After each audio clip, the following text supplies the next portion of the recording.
Assalamualaikum warahmatullahi wabarakatuh.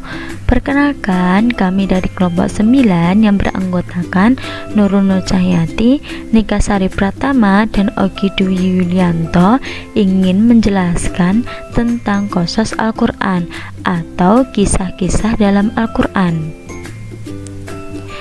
Apa sih Qasasul Quran itu sendiri? Qasas yang berarti kisah atau kejadian. Sedangkan Qasasul Quran yaitu pemberitaan mengenai keadaan umat terdahulu, nabi-nabi terdahulu, dan peristiwa yang pernah terjadi. Terdapat 3 unsur dalam Qasasul Quran. Yang pertama yaitu as-syakhsiyat atau pelaku yang meliputi manusia, malaikat, binatang, dan jin. Yang kedua yaitu ahdas atau peristiwa.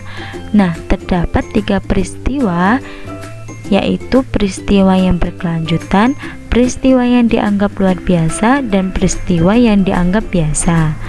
Dan yang ketiga yaitu al-hiwar atau dialog.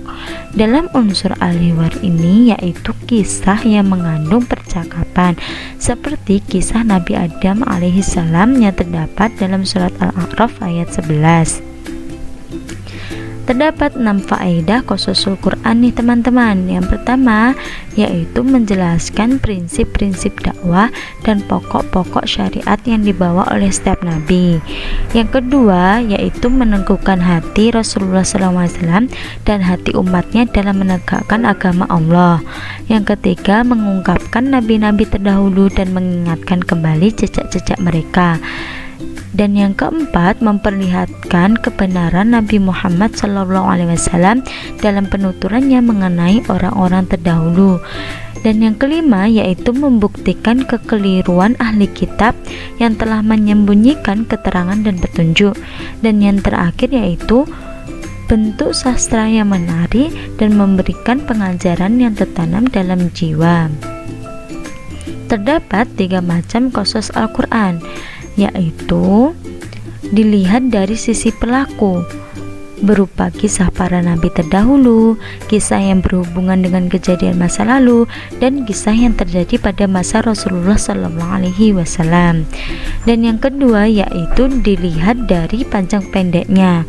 Terdapat kisah panjang seperti kisah Nabi Yusuf terdapat dalam surat Yusuf, kisah yang lebih pendek dari bagian pertama yaitu Maryam dalam surat Maryam, dan kisah pendek yaitu kisah yang kurang dari 10 ayat.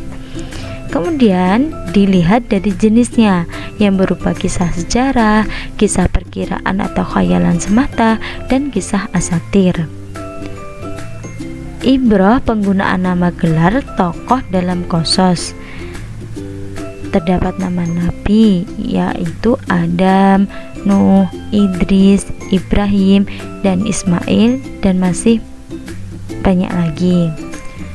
Kemudian ada nama malaikat yaitu Jibril, Mikail, Harut, Marut. Ada nama tokoh non-nabi dan rasul yaitu Imran, Uzair, dan Tuba. Ada nama wanita yaitu Maryam dan Baal. Ada nama sahabat yaitu Zaid bin Harisah, dan juga gelar yaitu Abu Al-Uzza dengan gelar yaitu Abu Lahab dalam surat Al-Lahab. Apa sih pengulangan qasas Al-Quran itu sendiri? Yaitu satu kisah berulang-ulang disebutkan di berbagai tempat, tetapi pengulangan ini umumnya tidak mencakup keseluruhan kisahnya, hanya beberapa bagian dari penggalan kisah saja, dan kebanyakan merupakan isyarat akan pelajaran. Nah, contohnya yaitu kisah iblis tidak mau tunduk kepada Adam dalam surat Al-Baqarah ayat 34, surat Al-A'raf ayat 61, surat Al-Kahfi ayat 50, surat Thaha ayat 116, dan surat Shad ayat 74.